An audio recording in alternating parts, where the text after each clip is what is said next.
Hello, everyone, and welcome to the Cop Council. How are we all? Hopefully, all of you are having a fantastic day from wherever you are around the world. And welcome to a transfer news video for you guys today. Of course, the season is done and dusted, so as content creators, got to come up with new things, and new things is transfers. So, of course, we all love talking about transfers anyway. But of course, we will be talking about the news about Ibrahima Konaté, looking like the deal is done there with him. So, obviously, fantastic news. And of course, we'll be talking about us in Quebec and that situation. And of course, Gini Wijnaldum looking likely that he's going to be joining Barcelona this summer anyway. And we'll be talking about Trent Alexander-Arnold making the England team type of yeah, we'll talk about it in a bit anyway. But of course, as you can see, I am joined by a very special guest, and that guest is Mr. Jack Mack, LFC. Jack, how you doing, mate?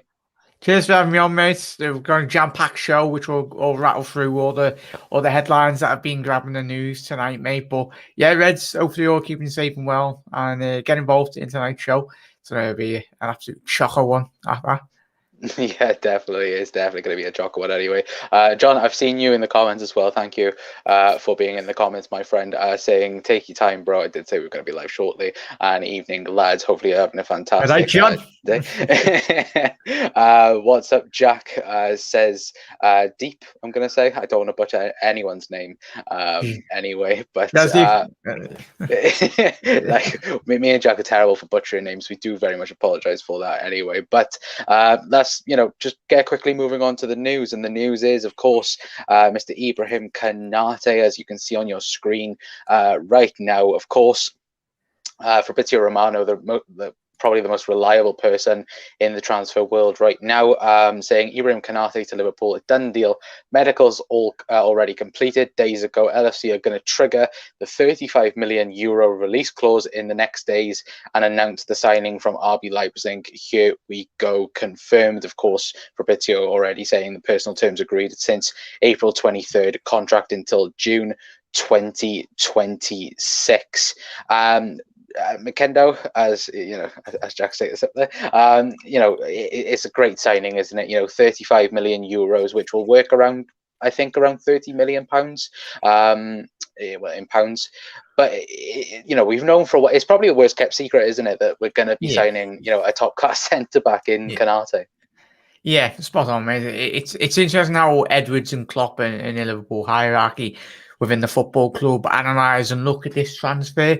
He's a young lad and he's got bagfuls of potential. I think Liverpool have looked at Quebec, which we'll discuss in a little second, and looked and said, do we need a proven youngster who's played at the top? Yes, Quebec's played for Schalke in the Champions League. I think it was the Champions League, or he's played at the higher level anyway in the Bundesliga for them. He's got bags of potential, but Konaté, he will come into this Liverpool team and very much fight for a first team opportunity. And he's got that ability. He's got pace about him. When you look at him and the lad that went to Bayern Munich, it's completely gone out mad. Upamecano. I think when you have analysed and looked at all the journalists around the world, that if you compare them side by side, Konaté, they've said he's a lot more intelligent in terms of his defensive duties. Upamecano heavily relies on his pace to really get him out of situations within whether that be a 1v1 or in terms of counter-attacking. Konaté is very intelligent in terms of his defensive duties, mate. But it's a transfer that really gets me excited, and it should get a lot of Liverpool fans excited. It's the potential of him, if he does come into this Liverpool side and really fully establishes himself within the starting 11 and vies for a place alongside, if Matip does stay at the football club. I think competition throughout Liverpool's squads is very healthy, and that's what the top teams in Europe are very renowned at doing so. I think Liverpool need competition up front, need competition midfield as well, and the defensive frailties that which Liverpool have showed this season, haven't we, mate?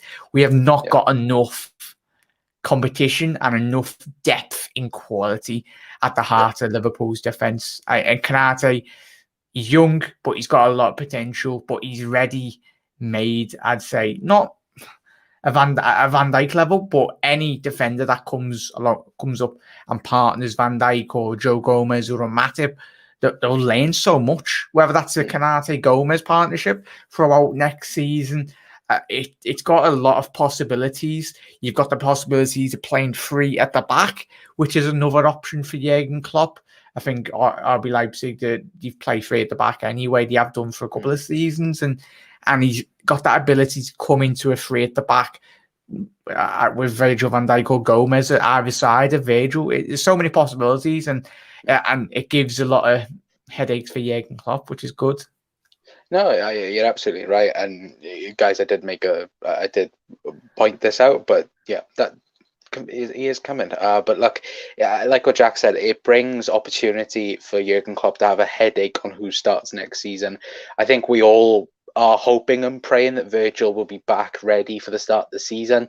But I think the great thing in having, Konaté come into the team is the fact that we have that player that has played on the big European stages, has played, up there against the likes of Bayern Munich over the last couple of seasons. And realistically, I think we can afford to go into the season with, Nat Phillips being there as second choice or third choice, and we can afford to have Konaté be there to be the number one for the start of the season, just in case. But I think, like I said, I think all of us would like Virgil van Dijk to be fit, ready, and able to start the first game of the Premier League season next year anyway. But guys, let us know your thought about Konaté. I think it's a fantastic deal for £30 million. What we do have to say as well, of course, yesterday, the rumour was suggesting that Liverpool are going to pay a bit extra to pay in instalments. That is complete lies. As far as, Fabrizio Romano, Liverpool are paying the release clause up front. So, shock, Liverpool are not buying a player in installments. We're actually paying up front for the guy. Maybe it might work out a bit differently in add-ons. We don't know, the ins and outs of the contract and that, but all things considered, £30 million for one of the up-and-coming defenders in the world. And I think this summer, particularly in my opinion, is rebuilding that spine. But like you said, Jack, it's rebuilding it in the sense of squad depth. Because if this season's proved, like you said, we've lacked that massively, haven't we? Yeah, it's just exposed so many weaknesses within this squad. I think me, you, and every red around the world knows, and probably rival fans, they look at Liverpool's starting 11 and they probably go, yes, Liverpool's fully fit squad is the best in the league, 1 to 11. But City have got the better overall squad. And over a 30-game season, mate, it shows. And yes, when we won the league, we got very lucky. And a year before as well with injuries, we didn't really have a lot of massive key injuries compared to what we have had this season. It's so important, as you said there, like, that we do strengthen very much. And we've got a couple of extra pounds finishing third. So we're not going to be skint. And I know obviously the pandemic has affected a lot of businesses, and obviously football is very much of that. But I'm telling you, everyone's spending 80, 100 odd quid on a kit. If you add all those kits up that they've sold, and combined with running a football club, there'll be a lot of money branded around the football club. So there's going to be a lot of money for transfers, mate. Well, we'll put Mbappe in that, and then I'll be happy, to be fair, but not luck. Sam's in as well saying, how's it going, guys? Hello, Sam. Hopefully you're having a fantastic day, mate. John says, what do you guys know of Konaté's injury problems? To be honest, I don't watch football outside the Prem. That is one of the concerns about Konaté, is the fact that he is 22 years of age. I think today, he's 22. And he has had an injury record, but I think looking at, transfer market, and, they're pretty good with keeping up to date with people's injuries. I think they can, they added into the summer as well with his injury. So it looks like he's been injured for a lot more than what it is. And look, the fact is, well, look at Virgil van Dijk and Joe Gomez. They're the two best centre backs, around, and well, especially Virgil. And I think they'll be back to their best next season. I don't think that it's the thing, isn't it? You've got to be so careful with injuries, but you never know when injuries are going to happen. It's part and parcel, John and Connor and everyone. It's part and parcel. If you're at any job or football, or any job that demands you physically put yourself at risk, really, I think Konaté, as you've already alluded to there, mate, it looks a lot more worse on paper, but in reality, the latest injury in which he's just come back from has been his biggest absence in terms of his injury history. The previous knocks in which he's only been out for a couple of days or possible weeks. It's not been too major compared to the last injury, mate. But you look at, there's so many players within football that have got injured. Gini Wijnaldum and Dirkhouse, for example, those two players are freaks, really, in terms of them not getting injured. There's not every player is like that. As I said, you look at Nat Phillips and defenders, the massive Bailey defenders and the Sammy Epia-esque and Carragher's that put their bodies on the line. And obviously they get cuts and grazes, really. But I'd be more concerned if the centre-back coming in didn't have a couple of injuries, because it just proves that he does put his body on the line, and really he's very physical. But at the end of the day, he's going to be a fantastic addition to this Liverpool squad. No, he is indeed. Patricia says we should go big for Son, lads. And not only is he a baller, but also brings commercial opportunity in South Korea, like Salah with Egypt. I don't think Son's going anywhere this summer, mate. Especially I'd love him. Kane. Yeah, I'd love him. Don't get me wrong. I think, as you mentioned there, it's Daniel Levy. You're looking at Daniel Levy. He's one of the worst people to do business in football, especially in the Premier League. Especially if you are to lose Harry Kane, there's no way they'd allow both of them. If they did, then there'd be absolute murder around Tottenham Hotspur anyway, in terms of them letting them go. Well, like Sir Klopp says, no chance Spurs will let him go with Kane, and I think Kane is the likely one to leave. Well, according to today, Roberto Martinez is taking over at Tottenham, as far as we've seen. But hopefully he does get some relegation. Remember when Lucas nearly scored against his Everton side? Like, that was just fantastic, wasn't it? Fritz, I've said for 2 years we should get Son. What a player! He is a phenomenal player, and look, under Jurgen Klopp, I think he would become even better than the freaking dinosaur football he's been playing under Jose Mourinho over the last year and a half. Mourinho basically had him playing left wing back. Lads, what do you think will be our centre back pecking order? Jack can start with this. I've got my order in my head. For me, if I say it and I say it again, I love Joel Matip. The big question is if he's fit. It goes, for me personally, let us know your pecking order, everyone. For me, it's Van Dijk, Joel Matip, then Gomez, only because, and I've watched a lot of them play. Then I go Konaté after Joe Gomez. But I'd probably say they're on a similar level, both of them. And then you got Nat Phillips and then Reece. I'd go with that. I'm going Virgil, Joe Gomez, Konaté, Matip, and then Phillips. That would be me. I just think Matip's. I think he's done in the Premier League. I love him. Liverpool would be. We know the ability of Joel Matip, don't we? We know. We've watched him so many times over the years. It's, as you mentioned, next season, I think Klopp will give him one more year.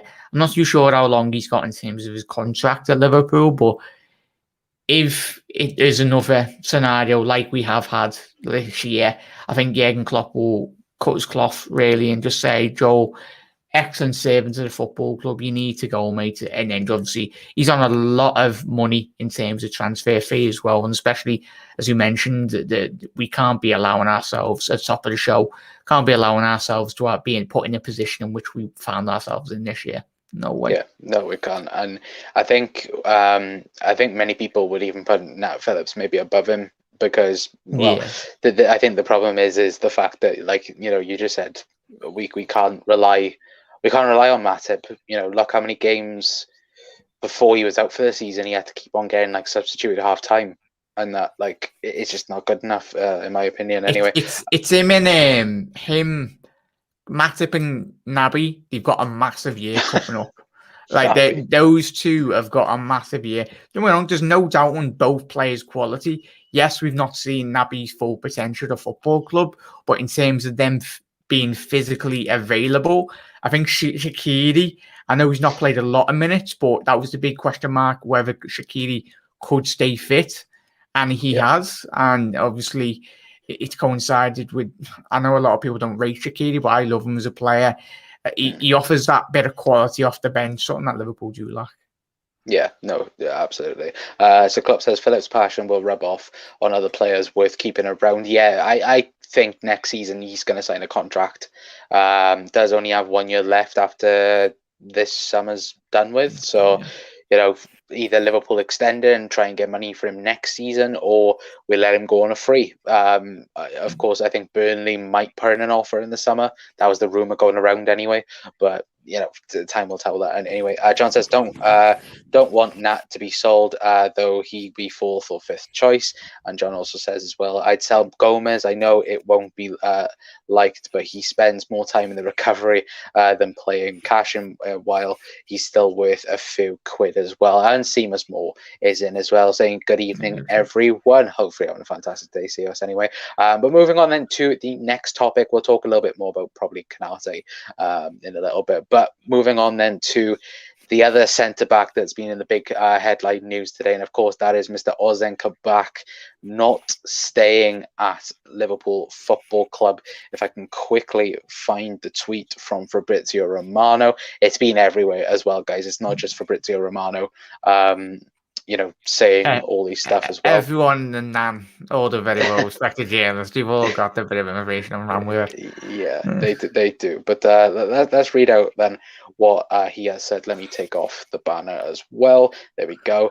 So, as you can see on screen, Fabrizio said Liverpool are not paying the €18 million buy option to sign Ozan Kabak on a permanent deal after securing Konaté deal. If the situation won't change in talks with Schalke, Kabak will go back after his loan spell at LFC. He'll be available for many clubs interested. Now, as far as we know, RB Leipzig, of course, with Konaté being linked, of course, coming to us, not linked away, sorry, he's moving to us. There's obviously a gap left in that Leipzig squad, and Leicester City as well are also being linked with the Turkish international. Of course, they already got Sayuncu there, which will know him very well from, of course, the Turkey squad and that. But Jack, I can't help but feel sorry for Konaté, because I think not Konaté, sorry, Kabak. There's so many K's is being said, but look, I do feel sorry for Kabak a little bit, because it is very harsh on him, in my opinion, because he's done so well since coming in at January. What's your thoughts about him not staying at Liverpool? Yeah, full credit has to go to Kabak. He's 20 odd years old, 21, whatever his age. He's coming to Liverpool Football Club. He wasn't phased at all. Yes, he got injured at the back end of the season, really, but whatever happens in terms of him, whether he stays or goes, when we get the official announcements, he's got a lot of potential, and I'm hoping that Liverpool 3, 4, or 5 years down the line aren't regretting this decision, and he turns out to be a 50, 70, 80 million pound centre-back. Time will tell. That will be the biggest teller. We're not fortune tellers anyway, but I'm hoping we are getting a better player, and I think Edwards and the football club and Jürgen are under this impression that Konaté, he will very much establish himself at the elite level quicker. Obviously, the roundabout similar ages anyway. So, and there has been talk. Rose been to you off camera, Connor, before we hit the start button anyway, that this was a masterstroke by Michael Edwards. Let us all know your thoughts on that. Was it a Michael Edwards masterstroke in terms of recruiting? Say Liverpool and Michael Edwards knew exactly who was in for Konaté. Say RB Leipzig going for Konaté. Kabak, anyway. I'm getting confused now. Going for Kabak if RB Leipzig go for Kabak to Schalke and go, right, we want to go there, and then but Liverpool were like, oh yeah, we had an agreement with Schalke. Can we kind of get a bit of money off Konaté if possible? Knowing Michael Edwards, he's an excellent negotiator. He knows basically that laptop is sacred, and I'm pretty sure, I'm hoping he keeps that safe because he's got some fantastic fans. Basically plays Football Manager and he knows every single one of the transfer targets around Europe. He's got some amazing connections around world football. But yeah, for both of them, all the best for Kabak. Could turn around and it officially gets announced that he's staying. Might ever, because I know Jurgen Klopp was speaking to Kabak this week. He was having a heart-to-heart. And I think we'll find out the end of this week, obviously full confirmation, if he does leave or he's not staying at Schalke because they are getting relegated into the Bundesliga second division, mate. But yeah, it's a weird scenario, and I think Kabak will be gutted. Don't get me wrong, he had the opportunity. It's his boyhood club anyway, supposedly, if you want to believe all of his tweets. I don't think, and one of the biggest regrets for Kabak will be he never got the opportunity to fully train with his idol, and that was Virgil van Dijk. Yeah, no, absolutely. And I think the interesting thing as well is the fact that he wasn't able as well to play for fans as well. Of course, that rumor today, like the rumor last week was, he might be able to be fit enough to play the last game. Well, we know now that he wasn't fit enough to play for us anyway. And the thing for me as well, and you've seen in Fabrizio's tweet, if Schalke do come down in the price, I think Liverpool might look at it again. But I think for £18 million, I think that's going to be spent elsewhere. And of course, we will talk about someone. We didn't mention it at the beginning, but there is someone that I think Liverpool will go after with that £18 million. Anyway, but I hope if Kabak doesn't stay, then I hope him the very best in his future, because he come in January in a very difficult time for Liverpool, and for me, he did an excellent job. He's part of Liverpool finishing third this season, and he mate. Yeah, and obviously a lot of the players, and he's one of those crop of. Yes, he's not our full property in terms of player, he's Schalke's, but a lot of credit, and that will go down well on his CV. And I think for any potential suitors, it'll look excellent in terms of his CV. He's got the experience. He's coming to the Liverpool Football Club, one of the biggest clubs in world football anyway, and it's not done him any discredit. And whether down the line Jurgen might change his mind, you never know. No. Football's a very funny game. Give it a couple of years. We don't know how the reaction to Virgil van Dijk, his recovery, Joe Gomez, as you mentioned there, mate. No one knows the full extent fully. Give it another 12 months, we'll have a bigger picture then. But I'm so intrigued. I'm hoping he does go, or if he does go to another football club, I think all Liverpool fans, he'll have a special place in our hearts anyway.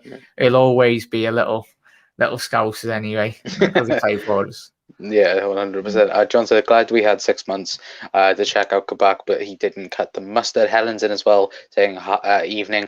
I think hi Connor, hi Jack. Hopefully having a fantastic day, Helen.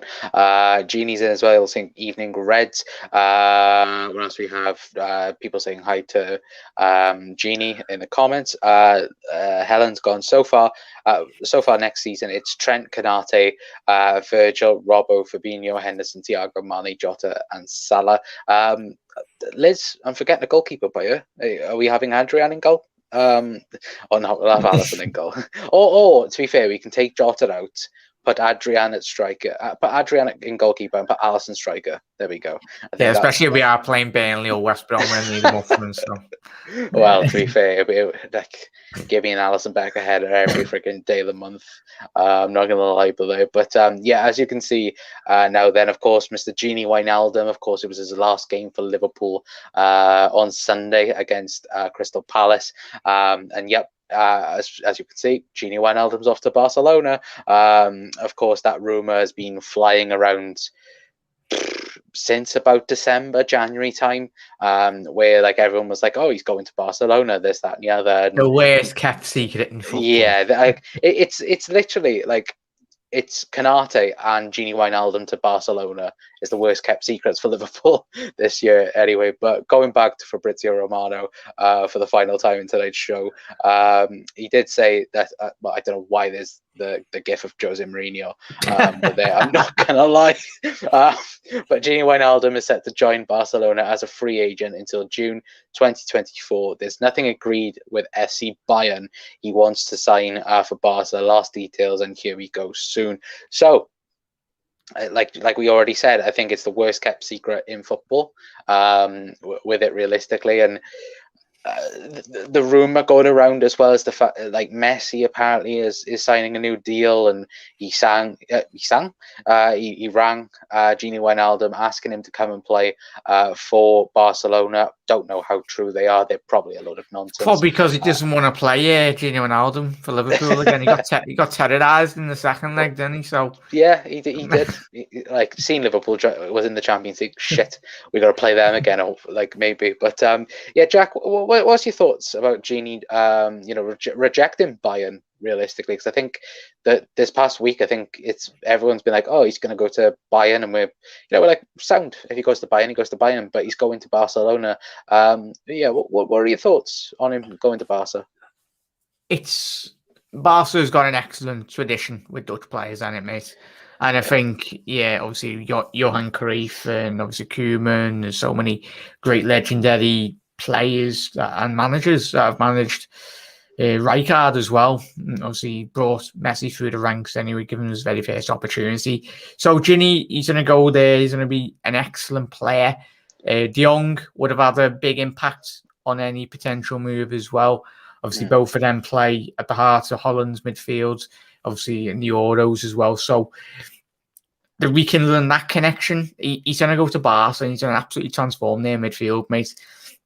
I know Arthur when he's been at Barca anyway. I know he went to Juventus and Pjanic.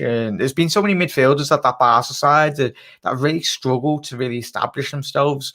Obviously, no players will ever compare to the likes of Xavi and Iniesta, but obviously Busquets behind him. Obviously, if I was a player, I'd love the opportunity to play alongside or in front of one of the great Spanish defensive, one of the greatest Spanish midfielders of all time, more or less, in Sergio Busquets. So there's a lot of possibilities. Nice weather in Barcelona. Barcelona's a lovely place. I think it's a slight improvement in terms of climate on Scousland anyway. It's been absolutely peeing down all weekend, but I think his missus might have had a word with him. Can we go to Barca? A bit of much improved weather. Yeah, all for him, mate. Whether he went to Bayern, if he goes to Barca anyway, he goes with all our love, mate. And as I said, he will transform that Barcelona midfield, and you will see a very much a marked improvement, a massive improvement in terms of recent years, especially looking at analysing Barcelona, especially in Europe in the last couple of years. They more or less lack that bit of energy that Gini offers, and he will catapult Barca to. I think you'll see a better improved Barcelona in the coming years. Yeah, no, I absolutely agree. And look, I think Gini Wijnaldum deserves the move. Like I said, he's been a fantastic servant for Liverpool Football Club, and as long as he wasn't going to another Premier League club, I don't care where he goes. But if he gets his dream move that he's wanted, like you said, all the Dutch legends going to Barcelona and making a name for themselves. Hopefully, he can do that. I know 30 years of age, he'll want. Well, this is his last big move. In terms of club, and I think, look, I wish him the best. I hope next season he wins La Liga, if that. But talking of rebuild, Barcelona, it looks like they're signing Aguero. It looks like Gini's going there.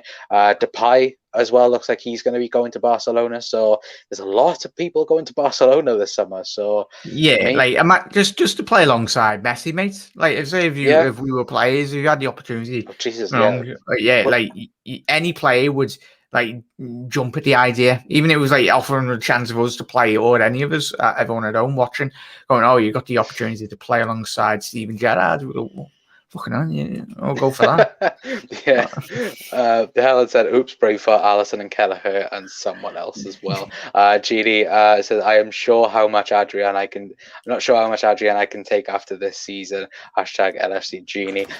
Well, to be fair, we haven't That's really a big mentioned question it. mark as well, isn't it, Connor? Like, we don't Yeah. know fully if he's leaving, Adrian. Well, this was the thing. Today, I think, or yesterday, it got announced or rumored anyway that Adrian's been given a brand new contract at Liverpool.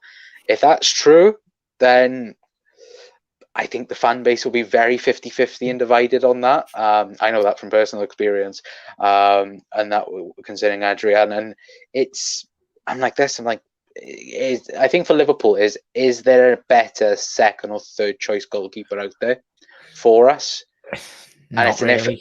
Yeah, and that's the thing. I know Sam Johnston's been mentioned with West Brom, but are Liverpool really going to spend 10-15 million on a backup goalkeeper? I don't think so.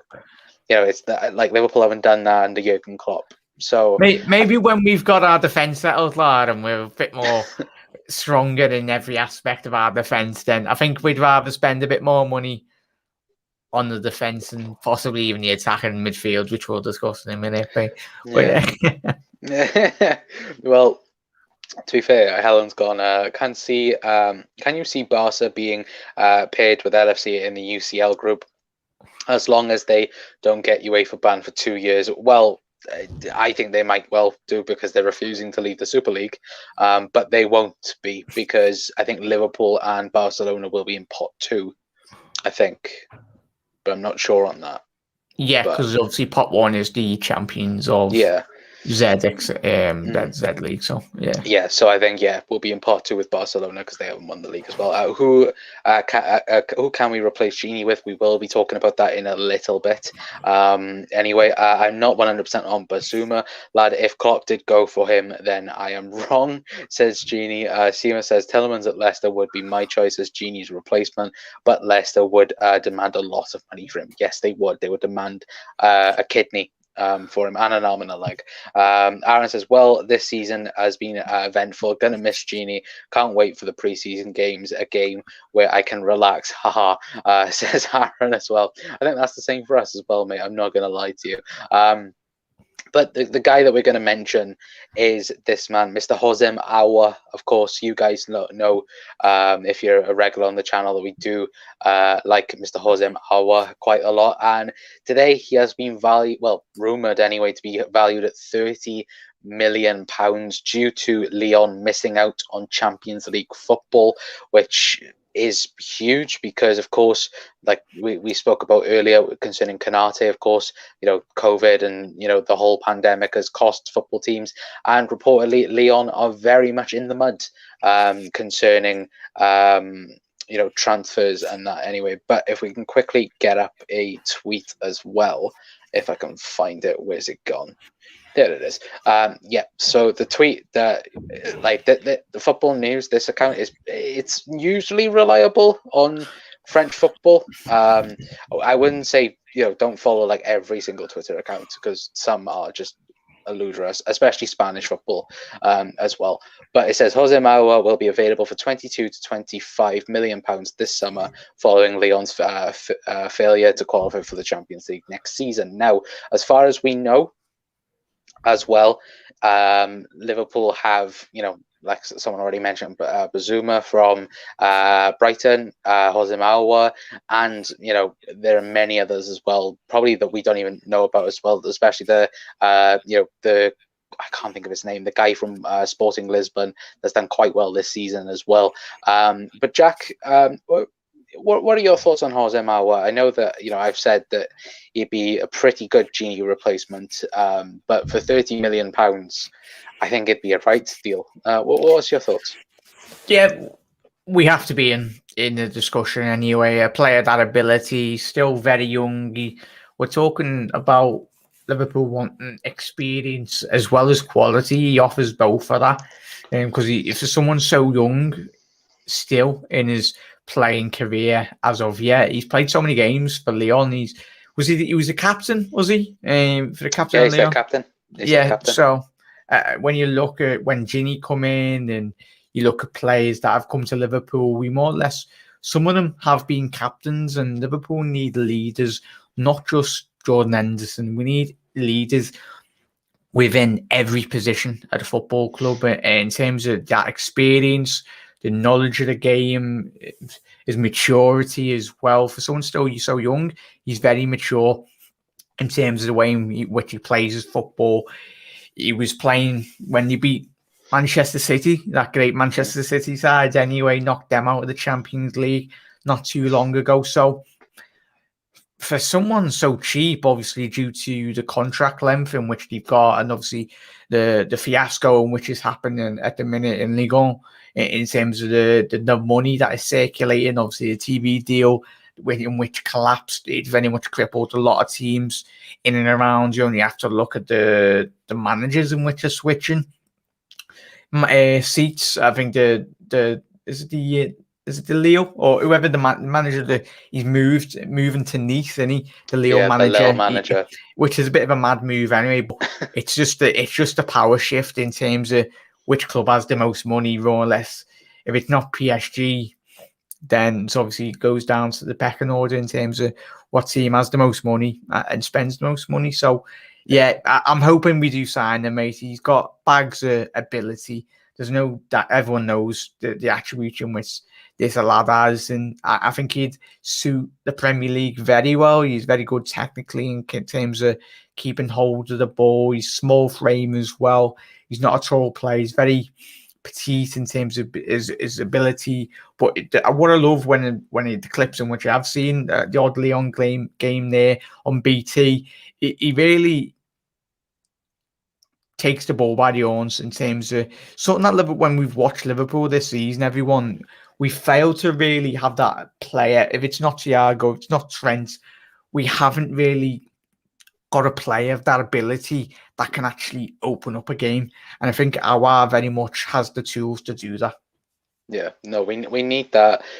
I absolutely agree. I think we need that Alex Oxlade-Chamberlain that we had in, what was it, 16-17 or 17-18, for those 6 months where he would just open defenses left, right, and centre, and allowing the likes of Mo Salah to get more goals, Sadio Mane to get more goals, and Bobby Firmino as well to get more goals as well. And I think that is what we've missed.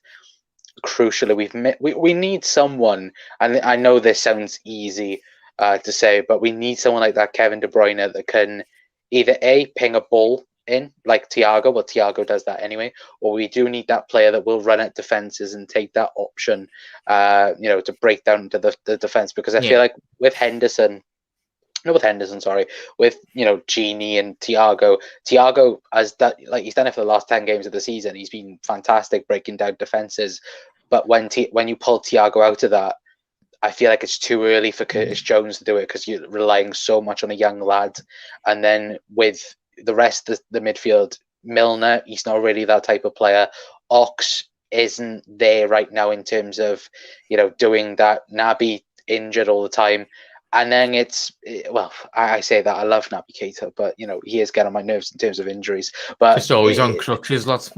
Lads, I try. I had this conversation, I think, with Sophie from Youngs at the Cop, and it was just literally, wasn't it? It was like, I love Naby, but his injuries is just getting on my nerves right now. I think, Connor, we're on a 6-month lease now. Naby's got 6 months to get fully fit for Connor, and I think even Connor will have to dig a hole for himself and then pop himself in. If Naby doesn't do well next season, then I will be like, okay, it's time to sell. It's time to sell once we've, when we're able to anyway. But 1892 Red podcast, and then hi lads, say massive signing, that Konaté. Yeah, a very, very huge signing. Absolutely fantastic. Konaté and Van Dijk next season, RIP strikers. Like I tweeted out earlier, it's going to be both of them. Yeah. Both of them will be so difficult to get past. I think both of them are 6'4" plus anyway. Ridiculous, very athletic in terms of the way in which they maneuver around the pitch, and they've got a lot of pace about them. So many times when we have come up against Wolves and Virgil van Dijk just shows Adama Traore down the line, he's like, go ahead, I'll have you for the race anyway. But an important thing, just touching on that Aouar, mate, you hit the nail on the head in terms of when you look at Liverpool's midfielders, in which we have got at the minute, next season, I think it's going to be so important, as we've all, every Reds has mentioned, Liverpool becoming a bit more unpredictable in terms of in which we play our game. But that player that will drag out players, Bobby does this so well. He drags the whole defence in and around, and that allows space for Mane and Salah. Obviously, Salah getting the amount of goals in which he does. But in terms of when the ball is in the centred areas of the midfield, we need midfielders. Thiago's so good at creating space. We know that. Fabinho, he's so good going forward as well as in terms of his defensive duties. But whether that's Ox, whether that's Aouar, whoever comes in, we need them to more or less preoccupy possession and then drag other opposition players out of position. And then that allows you more space for Bobby Firmino, the likes of Mane and Salah. Because I think when you do that, I think Liverpool open up a whole new dynamic in way in which we do play football. And that's so exciting. If we can just get that creative goal scorer in midfielder. No, it's the dream signing. In another universe, Liverpool signed De Bruyne, but we can't get him. So it's that player that really offers you the ability to create and that ability to score goals as well. Yeah, no, 100%. Gini says, Aouar looks good, but I didn't see much of him. I heard Arsenal interested in him. Yeah, Arsenal are interested in Basuma and Aouar as well. So if you're a target, mate, you're not going to go to Arsenal, are you? It's still bad. I'm sorry, mate, but Arsenal still think that's a massive football club. You've got a fella that used to put out cones for Pep Guardiola, mate. No one's going to be signing for you anytime soon. You're going to be getting Norwich players and all that. So that's looking into the championship for players next season. Gareth Davis says, evening goal. Hello, Gareth. Hopefully you're well, mate. As Chris Welsh says, Naby Keita legs made out of Jenko blocks, for Jesus Christ's sake. Konaté, a good signing, will challenge Gomez, says Gareth. Helen says, Konaté, Virgil, RIP strikers and RIP defenders who have the Premiership shown up then, lol. Gareth says, thanks for the memories, Wijnaldum. He's a legend. Yeah, he is, to be fair, mate. Gini will be missed so much. Yeah, absolutely. I absolutely agree with that. But moving on then to the last topic then that we're going to be talking about tonight, and that is Mr. Trent Alexander-Arnold does make the England squad kind of. Gareth Southgate has decided to name a 33-man squad. If I can quickly get it up on screen for you guys, because I do have it up on Twitter, and for some reason I cannot now find it. There we go. I have found it. So this is the team that he has practically named for the Euros anyway. Of course, this will be taken down it has to be taken down by June 1st to the 26-man squad. But as you can see, of course, Mr. Trent Alexander-Arnold is there, as well as the Liverpool skipper, Jordan Henderson, has made it as well. No Danny Ings in there, which I thought was a little bit of a shocker, and no Patrick Bamford as well. Ollie Watkins makes it somehow, and then, of course, Aaron Ramsdale and Sam Johnston's there. Ramsdale, he's not going to the Euros, is he? Unless a miracle happens for him anyway. But Jack, seeing that squad, any surprises there for you that aren't there? Just quickly get that screen off. Oh, hang on. Well, firstly, we'll talk about Liverpool players then. It's got the fact that Trent and Hendo are there. Then for them, it's going to be important that we and Jürgen and everyone at Liverpool Football Club will be locking Gareth Southgate in a room, saying if you play an injured Jordan Henderson, you will be getting absolutely battered, mate. Considering how much Liverpool have really wrapped him up in cotton wool, and because what we don't want, and don't get me wrong, a lot of Liverpool fans, the majority of us don't really care about England. It's safe to say that. But from their personal point of view, from Henderson's and Trent's, both of them were wanting to be going to those flights. Well, a couple of the games were England's anyway, but wherever they're going. From this moving through, I'm hoping they do get selected because there's no doubting if Gareth Southgate didn't pick Trent, then, mate, that would have just showed his managerial ability. Don't get me wrong, it's a preliminary just selection anyway. So in a couple of days, we'll find out the full exact squad anyway, mate. But yeah, Greenwood, yes, he's a promising player. But if Danny Ings played for Manchester United, he would be getting selected, and that's absolute facts. It's big club mentality. I'd be saying that if there was a Liverpool player as well, but it's only because he plays for Manchester United.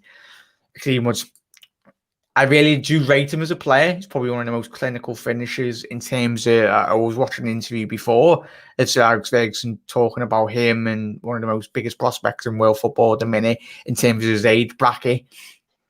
But I think Danny Ings, I think he might be injured in a minute, but that's sad if he is. But there's a lot of names there when you're looking at that and you're looking at the potential of Trent missing out.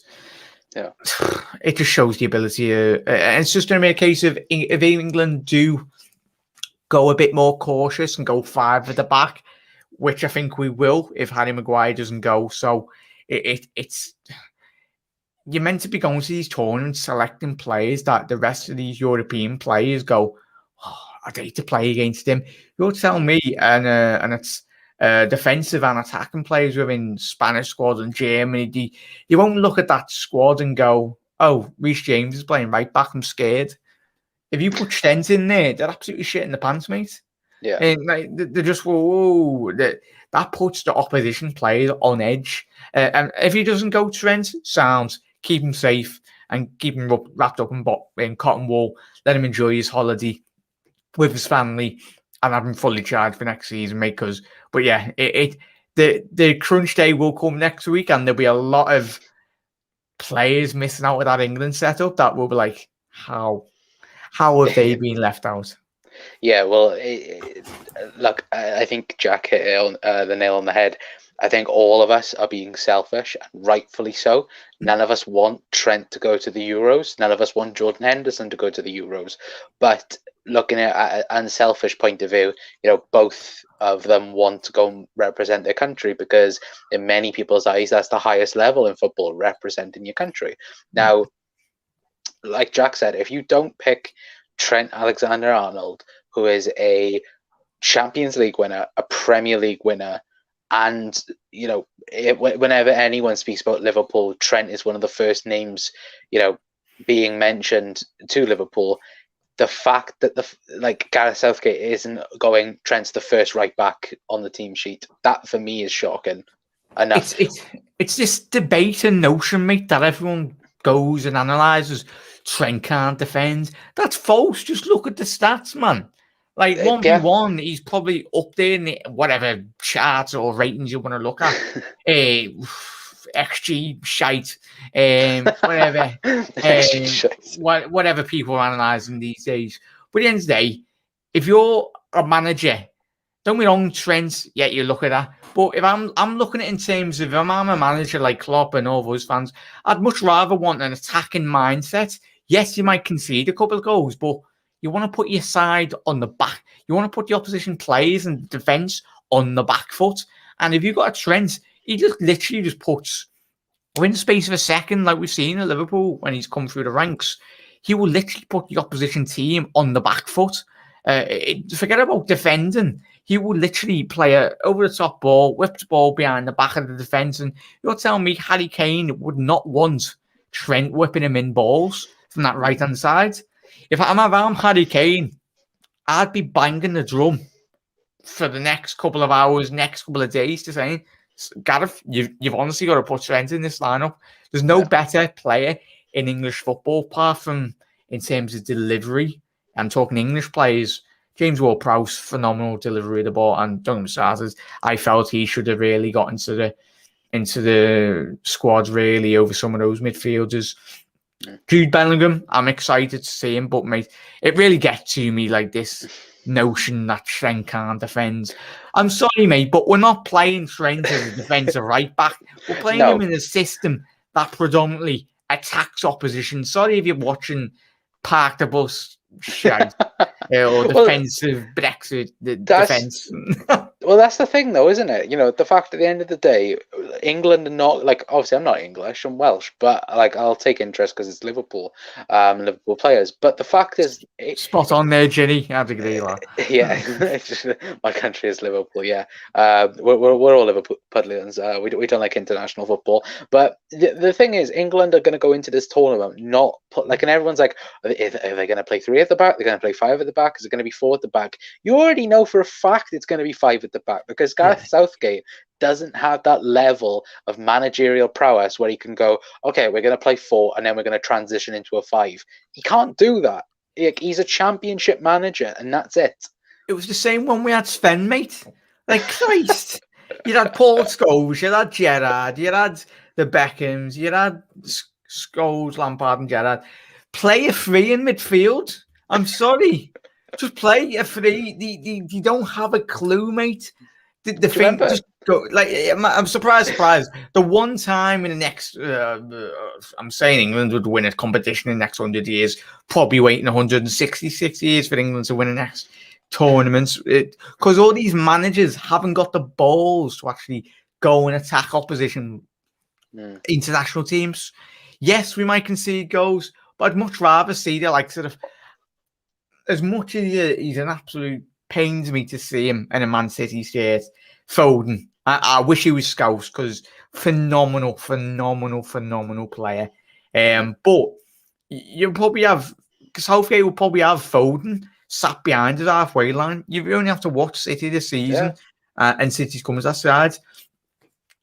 I'm so excited to see Foden, the Kings, the Sanchos playing up front. But as Connor said, it's going to be 5 at the back. The defense will not even go past the halfway line. But the thing is, though, with that, though, as well, is the fact that if it is going to be a 5 at the back, you said it there, you know, it's not going to be... Trent doesn't have to defend. If you look at attacking right backs, who's the best in the league? It's Trent Alexander-Arnold. So why the fuck are you not taking the best attacking right back in your squad? It's so ridiculous. Like, the fact that this whole conversation, like when people are like, oh, Kyle Walker's going to be the right back. Kyle Walker's the right-sided centre-back for England. He's not even the right back. And the man can't even defend. Yeah, he can't. And the realistic question is, it's going to be between Trent, Trippier, and Reece James. That is the conversation right now. It isn't. Kyle Walker's not even in it because he's in the squad. Like, don't even get that twisted. It's going to be between them 3. And if Trent misses out on that, like, I'll go fair enough. Happy days. He can have a full preseason at Liverpool. But for him personally, like, if you were him, you would turn around and go, well, what else do I have to do? You took me out the squad. You got the reaction you wanted. I was easily the best right back in the league, you know, towards the end of the season, probably throughout the season, you know, if you're looking on the stats. And for him then not to pick him, it would just be criminal, in my opinion. It would be absolutely criminal. What I don't get is the notion that, yes, when you play the bigger teams, but hasn't Trent been playing against the bigger teams for the last 3 seasons in Europe? Yeah. He played against Bayern Munich. He was alongside Alphonso Davies going down that left-hand side. The list goes on. He's been attacked by Hazard, been attacked by so many left-hand sides, played Messi as well. He forced Ronaldo in a Champions League final to swap wings. So this notion of Trent struggling against the elite footballers, he used to when he was younger, but he's learned a lot now. But I don't understand why England fans look at this and go, like, are they all under the mindset of just playing defensive, boring football? Like, what is this notion of park the bus nonsense? You've got one of the, like, if your team is his best attributes is going forward, surely you'd go forward. What are we going to do? Yeah, we'll play up against the likes of Spain and Portugal and not attack them and just park the bus and counter-attack them. No, you want to go toe-to-toe with these teams, and there's no reason. And surprise, surprise, England have failed to do very well in international tournaments is because we're very defensive. Yeah. If we actually put opposition teams on the back foot and actually got at them, then you'd see marked improvements. But these managers that have managed England over the time and in the future, they haven't got the bottle to actually pick players. And this notion of, as I mentioned with Greenwood, pick players on form, not just who they represent. I'd be saying exactly, I'd be banging a drum if there's any Liverpool players that didn't deserve to be in there, because it should be based on form, but it never will be, because it's the FA, the establishment within English football that caters to the elite top players in the English game. Yeah, well said. But and remember, was it Euro 2016? Remember when like West Ham fans were kicking off because I think they finished, what was it, 6th that year as well, and there were so many English players that could have got picked and just didn't. And remember, everyone kicking up about Roy Hodgson anyway. And guys, let us know your thoughts anyway. If Gareth Southgate fails to do well in this tournament, will he get sacked? Because that conversation, people are saying that he will. Some people will say that he'll stay on until 22. I don't know, me personally. And let's be honest, if he doesn't pick Trent, he should just get sacked anyway. I honestly hope that if it is the case where he doesn't pick Trent, and then the whole case of, what is it, we score 1 goal in the whole tournament.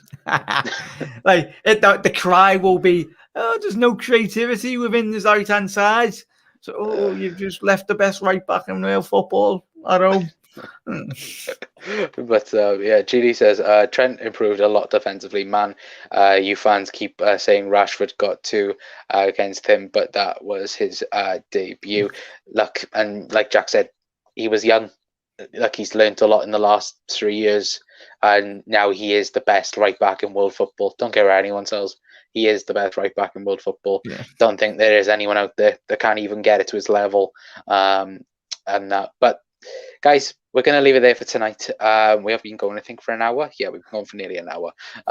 Anyway, I think I got to cool Jack down before he goes and finds Gareth Southgate and goes and kills him. I just wish I was watching his press conference today, and I never watch England games. I watched them in the tournament, but I couldn't give 2 hoots about England. But when you've got Liverpool players potentially not getting selected, for when you've watched them for the last couple of years perform at the top elite level, and you're like, what are you watching? What envelopes have you been getting slided? Is it a big check off Sam Allardyce for his betting or something underneath the table? Hopefully we get the reporters in and record some of those conversations from Southgate. But yeah, it's ridiculous. It really, I've probably... Connor will probably calm me down after this, but yeah, thank you very much for he's got me on one tonight. Well, thank you very much for getting me on, Connor. It's been a very fiery debate. As much as a dislike England, it really gets to me. I might go and knock on Trent's door and. Yeah, it's no debate, but just a rant. It's no debate. Just both of us hating and despising Gareth Southgate for being an absolute trolley. There will be absolute murder on social media if he doesn't get picked anyway.